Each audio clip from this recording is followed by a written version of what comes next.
Where are all the top players in the Hispanic community? Where are they?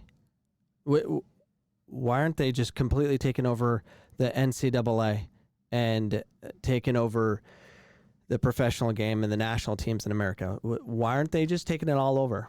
You see glimpses of it, but it should be a hostile takeover if you see what I see. And this is just my opinion, and I'm going to give it to you right now because it needs to be said. Under the age of 10, I'm talking 3-year-olds, the best 3-year-olds in Arizona are Hispanic. They can juggle the ball. They can do amazing things. Look at this. This is a Little Bear team. So I have a Little Bears Academy. They play for their individual clubs. This is a Falcons soccer club. This guy right here, this kid's name's Gio. This picture was taken, I think he was 5 at the time.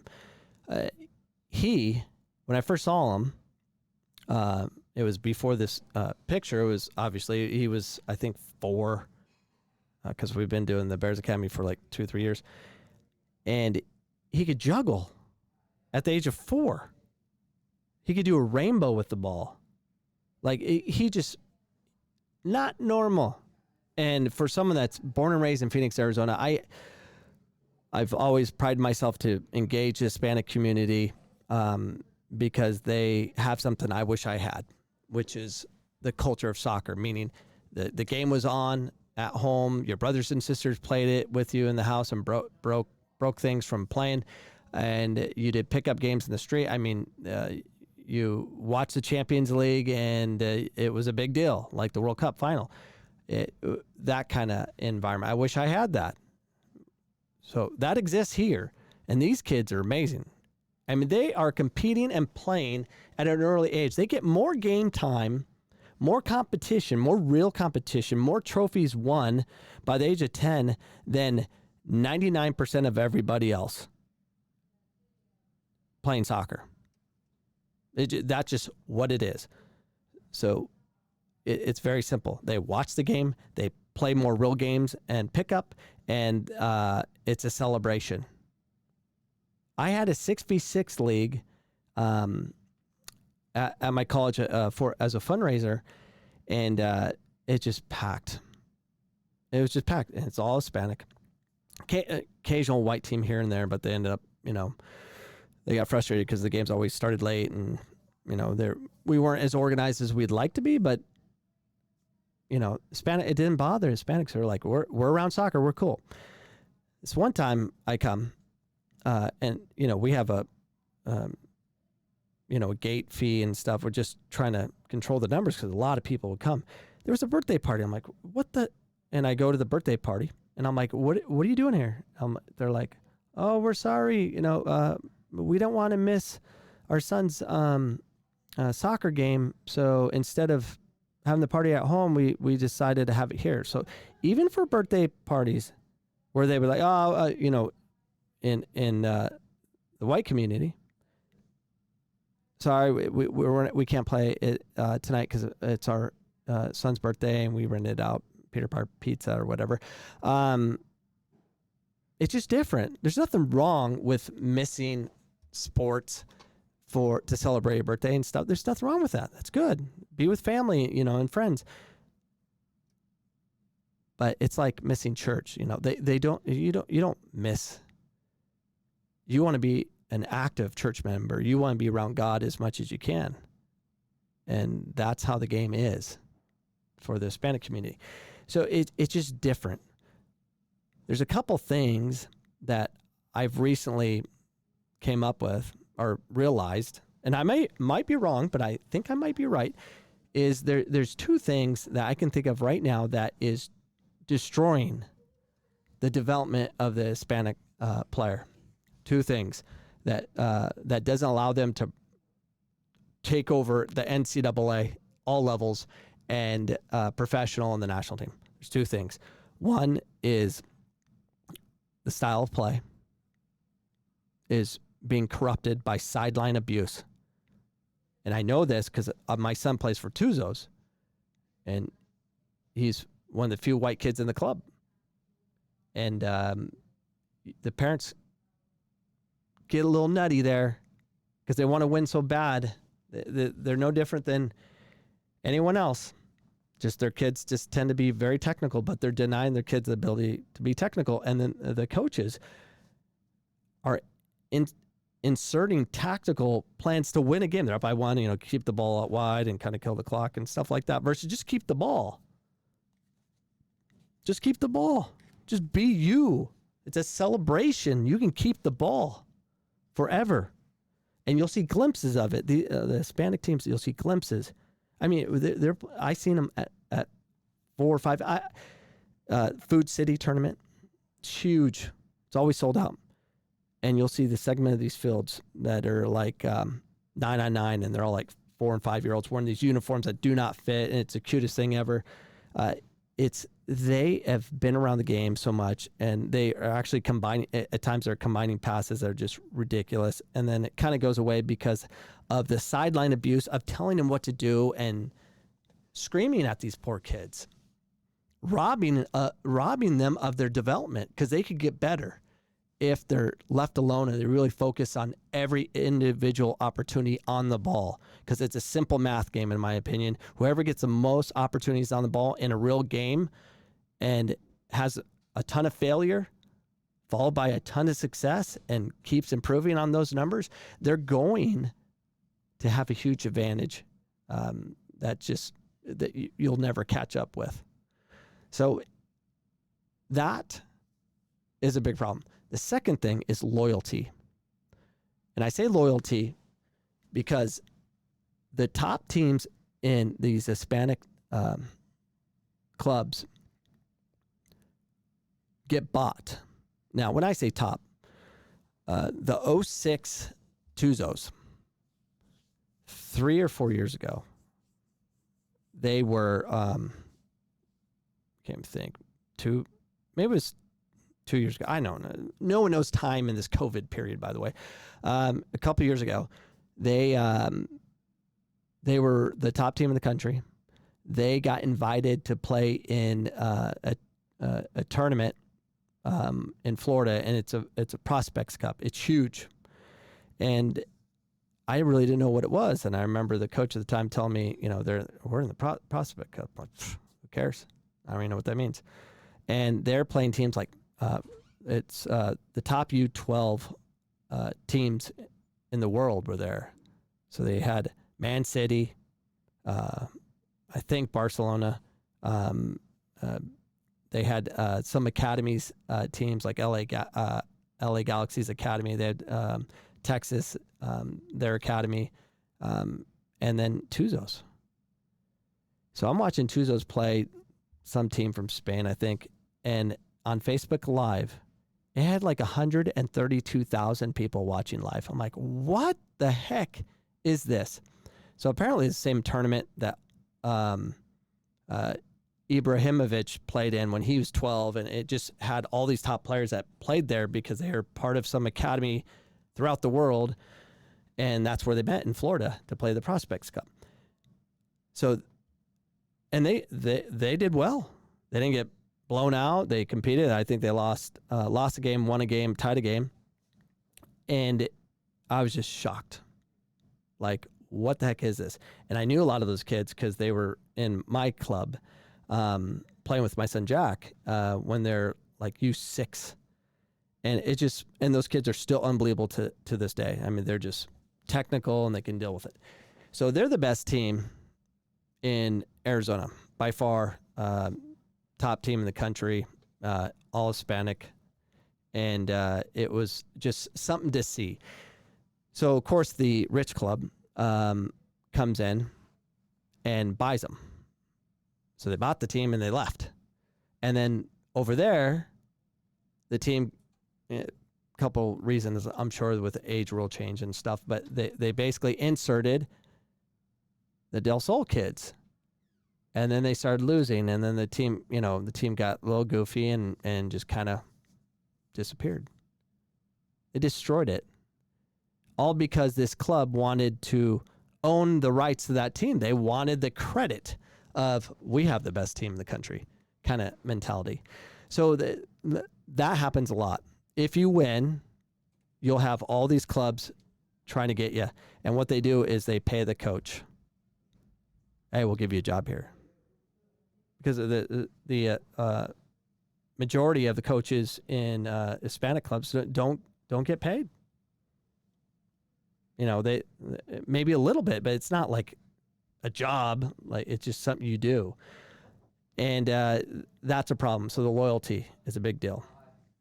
So there is, because of the loyalty issue and the integration from that, mixing it up. I mean, you do not want to play with non-technical players. I don't care how athletic they are and all that, what attributes they may have. If they don't fit your system, the Hispanic culture, playing the way they watch on TV, the foot-to-foot kind of beautiful soccer, it's not going to help the Hispanic kids.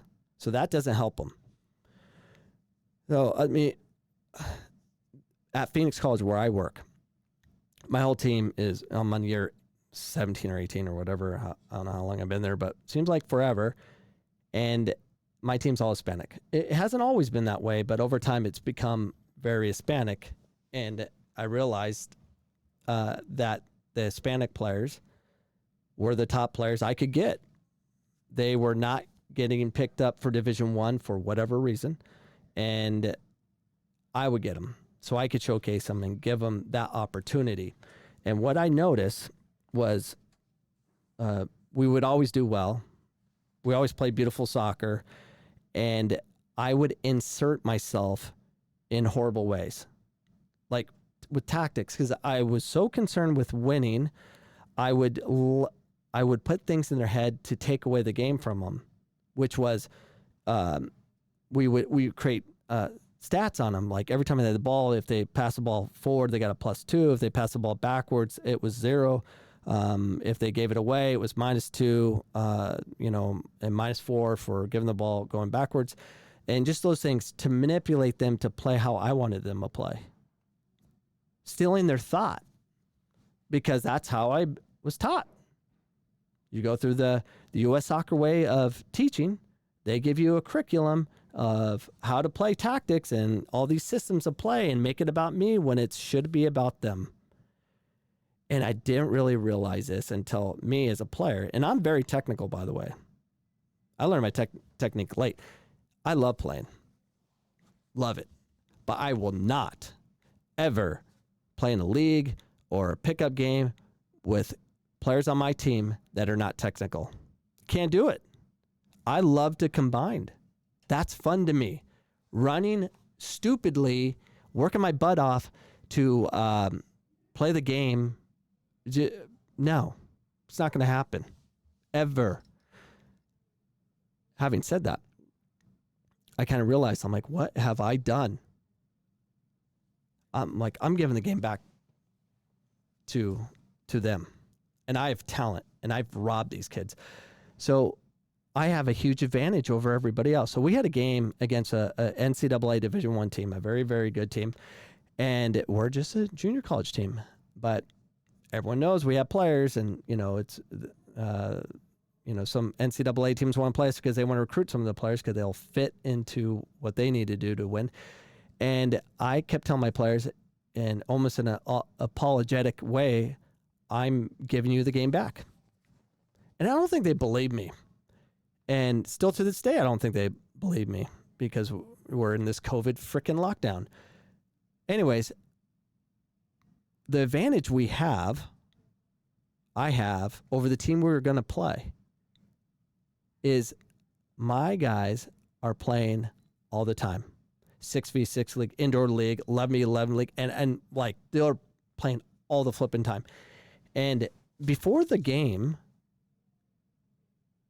the NCAA team, they get their protein shakes and all this stuff, and they get the proper rest, and they have the heart rate monitors and all the things that make them feel good about their development, which is all mental for them. My guys are playing, and I'm trying to tell them, hey, guys, we have a big game on Saturday. Yeah, and they're playing like Friday night league. Some played Saturday morning before the game at night. I'm like, what is wrong with them? They just love it. Not saying what they did is right, but It's in their. They have more game time than all the opposition we're playing. I mean, they have thousands upon thousands of hours of real games in whether it's 6v6, 4v4, indoor, 11v11 outdoor tournament. They have more than everybody else because they jump on everything. They're not hindered by U.S. soccer rules of you got to play in this team only. They'll break those rules. It's different. They have to play. It's different. I had a huge advantage, and I knew it. We go in that game. We're supposed to get destroyed. We go up 2-0. We kept the ball beautifully. I mean, the game went back and forth. Obviously, they're good. But we were different. Before, we would play university teams. We would like have to pack it in and counter and do systems or whatever. No, my pregame to my guys was be Hispanic. Keep the ball. That's number one. It's your ball. You keep it. Why? We have the advantage. They've been in pressure situations their entire life, not realizing it, because that's just what they do.